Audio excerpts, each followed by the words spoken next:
बिस्मिल्लाहिर्रहमानिर्रहीम। अस्सलामुअलैकुम। हमने पाकिस्तान पिनल कोड को स्टार्ट किया हुआ था और इसके तकरीबन सारे के सारे इम्पोर्टेंट क्वेश्चंस को हम लोगों ने नोट्स की फॉर्म में प्रिपेयर कर लिया है और अच्छी तरह उनको डिस्कस भी कर चुके हुए हैं। अब इसके चंद एक जो हैं वो टॉपिक्स डिस्कस करने वाले रह गए हुए हैं। मिसचीफ के बाद क्रिमिनल ट्रेसपास है, ठीक है, और उसके बाद डिसऑनरिंग ऑफ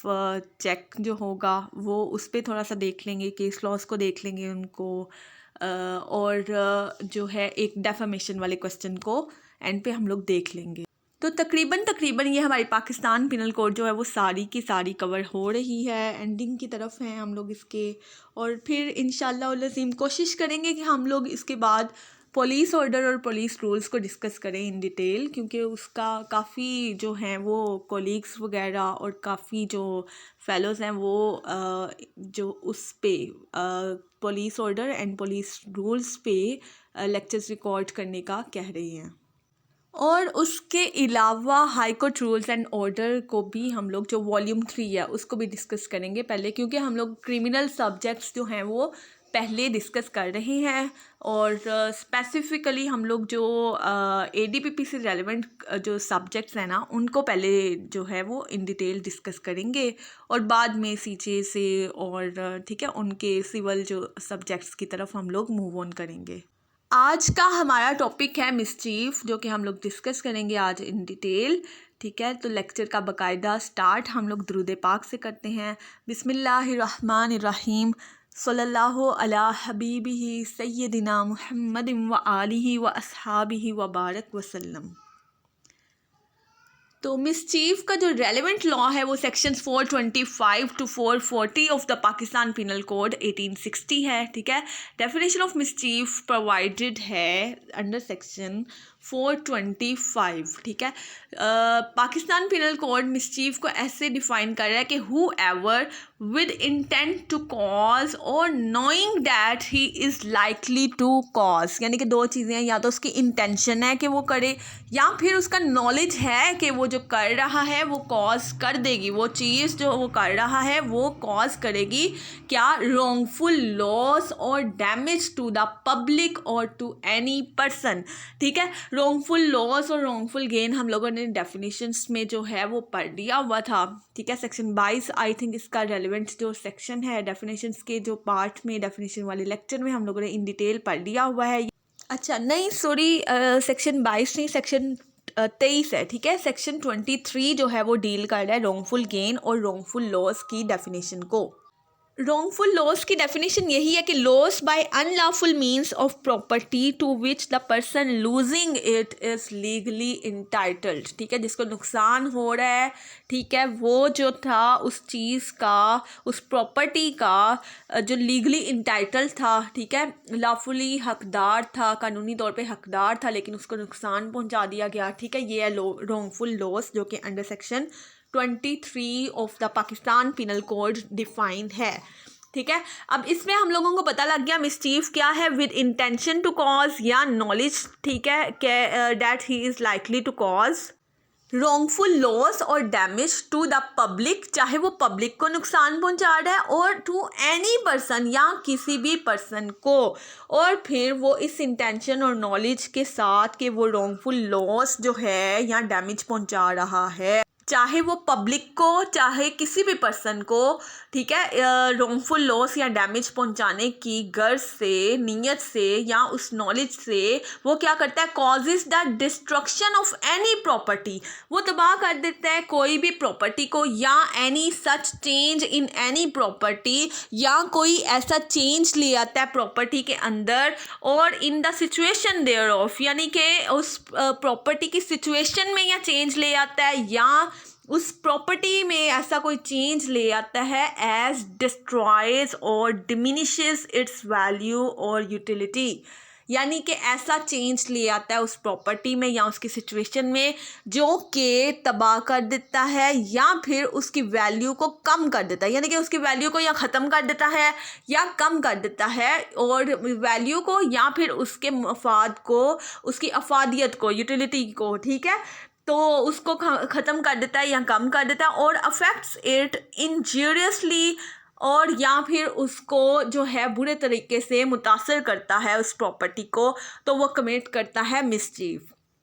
तो इसमें जो असेंशियल इंग्रेडिएंट्स क्या हुए कि इंटेंशन है सबसे पहले, या फिर नॉलेज है, ठीक है। क्या है? टू कॉज रॉन्गफुल लॉस और डैमेज, चाहे वो पब्लिक को हो चाहे वो किसी भी पर्सन को, उस इंटेंशन या नॉलेज के बेस पे वो क्या करता है? कॉज करता है डिस्ट्रक्शन ऑफ एनी प्रॉपर्टी, या डिस्ट्रक्शन कर देता है, या फिर एक चेंज ले आता है, ठीक है, या कॉज एनी चेंज और चेंज इन दैट प्रॉपर्टी और in the situation thereof, ठीक है। ऐसा चेंज जो कि डिस्ट्रॉय कर दे या डिमिनिश कर दे उसकी वैल्यू को या यूटिलिटी को, या अफेक्ट करे इट उस प्रॉपर्टी को इंजूरियसली, ठीक है, तो फिर वो मिसचीफ कहलाता है। एक्सप्लेनेशन नंबर 1 है, इट इज़ नॉट असेंशियल, ये ज़रूरी नहीं है, that the offender should intend to cause loss और damage to the owner of the property. वो ये ज़रूरी नहीं है कि वो जो प्रॉपर्टी का जो मालिक है वो उसको नुकसान पहुंचाना चाहता था। इट इज़ सफिशेंट, ये काफ़ी है, if he intends to cause, अगर वो उसकी नीयत है कि वो करे, पहुंचाए, और knows that he is likely to cause wrongful loss or damage to any person by injuring any property whether it belongs to that person or not। इतना ही काफ़ी है कि उसकी इंटेंशन है या नॉलेज है कि उसकी वजह से उसको जो है किसी भी पर्सन को wrongful loss या wrongful damage होगा, ठीक है। और क्योंकि वो इंजर कर रहा है, वो ख़राब कर रहा है, डिस्ट्रॉय कर रहा है किसी प्रॉपर्टी को, उसकी वजह से किसी भी पर्सन को नुकसान होगा, ठीक है। Whether it belongs to that person और नॉट, या वो चाहे उस पर्सन से बिलोंग करती थी या नहीं करती थी वो प्रॉपर्टी, यानी कि एक्चुअल ओनर को नुकसान, उसको चाहे एक्चुअल ओनर का ना भी पता हो, लेकिन उसे आइडिया है, उसे इंटेंशन उसकी यही है और नॉलेज है कि ये किसी पर्सन को जो है वो रॉन्गफुल लॉस या डैमेज जो है वो पहुंचाएगा। नेक्स्ट एक्सप्लेनेशन नंबर 2 है, मिसचीफ में be committed by any act affecting property belonging to the person who commits the act or to that person and others jointly। ये एक्सप्लेनेशन नंबर 2 जो है वो बहुत ज़्यादा इंपॉर्टेंट है, इसके रिलेटेड जो इलस्ट्रेशंस हैं वो भी काबिल गौर हैं, ठीक है। इसमें ये है कि वो चाहे अपनी ही प्रॉपर्टी को नुकसान पहुंचा दे, वो भी मिसचीफ में जो है वो आ सकता है, फॉल कर सकता है, या वो उस प्रॉपर्टी जो जिसको नुकसान पहुंचा रहा है, रॉन्गफुल लॉस या डैमेज पहुंचा रहा है, वो ज्वाइंटली भी किसी, यानी कि उस पर्सन की और किसी दूसरे पर्सन की ज्वाइंट मलकियत भी हो सकती है, या अकेले उस खुद की भी प्रॉपर्टी उसकी हो सकती है, और उसको भी वो नुकसान पहुंचा के मिसचीफ कमिट कर सकता है, ठीक है। इसकी इलस्ट्रेशंस हम लोग देख लेते हैं थोड़े से।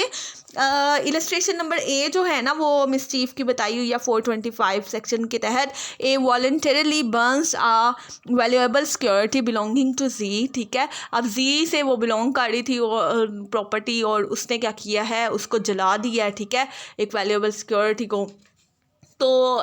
इससे इंटेंशन उसकी क्या थी कि intending to cause wrongful loss to Z, A has committed mischief, ठीक है। इंटेंशन भी आ गई कि रॉन्गफुल लॉस पहुंचाना है, और उसने बर्न कर दी यानी कि जला दी, ठीक है। तो हम लोगों ने पहले ही पढ़ा था ऊपर के कॉज डिस्ट्रक्शन या चेंज इन प्रॉपर्टी, ठीक है। ये तो दोनों ही इसके इंग्रेडिएंट्स जो हैं वो पूरे हुए, मिसचीफ उसने किया। अब जो है ना डी नंबर पे जो इलस्ट्रेशन है ना वो उससे बिलोंग करती है, जो खुद से बिलोंग करती है ना प्रॉपर्टी, वो उसको जो है वो तबाह कर देता है, जैसे कि A knowing that his effects are about to be taken in execution in order to satisfy a debt due from him to Z। अब उसको लगता है, उसको पता है कि उसका एक डेट है, उसने एक कर्ज लिया था, उसको सेटिस्फाई करने के लिए वो इफ़ेक्ट्स जो थे उसको जो है उस ऑर्डर की इजरा के तहत जो है वो लिया जा सकता है। तो वो जो है वो सेटिस्फेक्शन ऑफ डेट को बचाने के लिए कि वो उसके कर्ज की सेटिस्फेक्शन ना हो जाए, तो वो डैमेज जो है वो पहुंचा देता है अपनी ही प्रॉपर्टी को, तो उसने क्योंकि इसकी वजह से उसने इंटेंशन थी कि रॉन्गफुल लॉस हो जी को, जिसका कि उसने डेट वापस करना था, तो फिर उसने मिसचीफ कमिट किया, ठीक है। अपनी ही जो बिलोंग कर रही थी प्रॉपर्टी उसको उसने नुकसान पहुंचाया। क्यों? क्योंकि ताकि दूसरे बंदे को जिसका उसने डेट सेटिस्फाई करना था वो रॉन्गफुल डैमेज हो, रॉन्गफुल लॉस हो, ठीक है, तो वो मिसचीफ कमिट करता है। इसी तरह जी में जो इलस्ट्रेशन है ना वो है A having joint property with C in a horse, ठीक है, एक हॉर्स है और वो दोनों का मुश्तरका मलकियत में है उस पर्सन की हॉर्स। अब वो शूट कर देता है हॉर्स, उसे पता है कि उसका भी शेयर है अंदर, यानी कि दोनों की मुश्तरका मलकियत है, लेकिन वो जो है हॉर्स को शूट कर देता है, intending thereby to cause wrongful loss to Z, और उसकी नीयत यही होती है कि वो जो है ना दूसरे पर्सन जिसकी वो जॉइंट मलकियत थी उसको रॉन्गफुल लॉस पहुंचाए, तो तब भी उसने मिसचीफ कमिट किया, ठीक है। ये जॉइंट ओनरशिप वाला भी हमने देख लिया, और वो जो पर्सनली उसके बिलोंग करती थी और उसको भी जो है वो डेट की सेटिस्फेक्शन को अवॉइड करने के लिए उसको रॉन्गफुल लॉस की नीयत से वो भी इफ़ेक्ट्स भी जो है वो तबाह कर देता है या जो है, ठीक है, तो तब भी उसकी वो मिसचीफ कमिट करता है, ठीक है। अब मिसचीफ की एग्जांपल्स में इसी तरह आ जाता है, जैसे कि बिल्डिंग के कोई पब्लिक बिल्डिंग के शीशे वगैरह तोड़ देना, उस पर भी मिसचीफ लगेगी, ठीक है। चेक वगैरह फाड़ देना इस वजह से ताकि किसी को रॉन्गफुल लॉस हो, तो तब भी, ठीक है। घोड़े की जो है वो टांग काट देना, ठीक है, भैंस को फायर वगैरह लगाना, ठीक है, ये सारी जो एग्जांपल्स हैं वो मिसचीफ से रिलेटेड हैं, ठीक है। ये इलस्ट्रेशंस जो हम लोगों ने बेयर एक्ट से देख ली हैं, और ये नोट्स भी सारे के सारे बेयर एक्ट से जो है वो बनाए हैं, प्रिपेयर किए हैं, ठीक है। और इलस्ट्रेशंस जो हैं वो साथ साथ बेयर एक्ट से ही देखते जाएं, इसको ज़्यादा लेंथी ना हो जाए, इस वजह से मैंने इलस्ट्रेशंस इसमें ऐड नहीं की, लेकिन हम लोग इसको इलस्ट्रेशन को ऐड करके अपना और भी ज़्यादा जो है वो बेटर इम्प्रेशन बना सकते हैं। नेक्स्ट है punishment for mischief under section 426। 426 में पनिशमेंट बताई है कि इम्प्रिजनमेंट है विच में एक्सटेंड टू 3 मंथ्स और फाइन और बोथ, यानी कि 3 माह की सज़ा हो सकती है या फाइन, या दोनों भी कोर्ट जो है वो पनिश इसको कर सकती है। Mischief causing damage to the amount of 50 rupees under section 427, तो ज़्यादातर जो है ना वो 427 के तहत ही फॉल करती है। जब भी मिसचीफ जो भी होता है ना, तो मिसचीफ को 427 ही सेक्शन जो है वो FIR वगैरह में होता है, ठीक है। क्योंकि जो है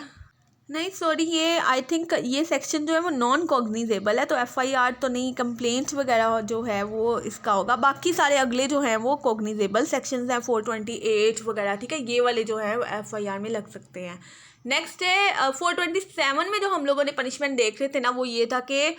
50 रुपीज़ से जो अमाउंट बढ़ गई है ना डैमेज की, तो तब 2 साल तक सज़ा दी जा सकती है या फाइन, या दोनों भी हो सकते हैं। मिसचीफ बाय किलिंग और maiming animal of the value of 10 rupees, 10 रुपये से, ठीक है, जो कोई 10 रुपीज़ की वैल्यू का कोई जानवर है उसको मार देना, उसको नुकसान पहुंचाना, तो वो 2 साल तक सजा जा सकती है या फिर फाइन या बोथ। मिसचीफ बाय किलिंग और maiming cattle ETC of any value और any animal of the value of 50 rupees under section 429, और अगर 50 रुपीज़ से भर गया वो एनिमल वगैरह जिसको किल वगैरह कर दिया, ठीक है, या मेम किया, तो फिर उसकी 5 साल तक सजा जा सकती है या फाइन या दोनों भी हो सकती हैं। Mischief by injury to works of irrigation और बाय रॉन्गफुली डाइवर्टिंग वाटर, ठीक है, जो है, ठीक है, इस पे ये है कि पानी चोरी वगैरह का, ठीक है, या जो है वो पानी को डाइवर्ट वगैरह कर दिया, पानी की चोरी की, तो उसके लिए भी ये 430 के तहत सेक्शन के तहत भी सज़ा होगी, इम्प्रिजनमेंट, जो कि 5 साल तक जा सकती है या फाइन है या बोथ है। Mischief by injury to public road, bridge, river और चैनल, पब्लिक रोड वगैरह को नुकसान पहुंचाना, ब्रिज, रिवर और चैनल वगैरह को नुकसान पहुंचाना, तो उसकी भी सज़ा 5 साल तक जा सकती है या फाइन या दोनों भी हो सकते हैं। मिसचीफ बाय काजिंग इनंडेशन और obstruction to public drainage attended with damage, ठीक है। ये इतने ज़्यादा इसको जहन नशीन रखने की ज़रूरत नहीं है, लेकिन कंसेप्चुअली हम लोग पढ़ रहे हैं, इस वजह से थोड़ली हम लोग पढ़ रहे हैं, इस वजह से हम लोगों ने सारे ये ऐड किए हैं, ठीक है। तो पब्लिक ड्रेनेज वगैरह में रुकावट जो डालने की सज़ा है 5 साल तक, वो भी ठीक है जा सकती है, या फाइन या दोनों भी हो सकते हैं। मिसचीफ बाय डिस्ट्रॉइंग, मूविंग और रेंडरिंग लेस यूजफुल अ लाइट हाउस और सी मार्क, ठीक है। किसी लाइट हाउस वगैरह को या सी मार्क को जो है वो लेस यूजफुल बना देना,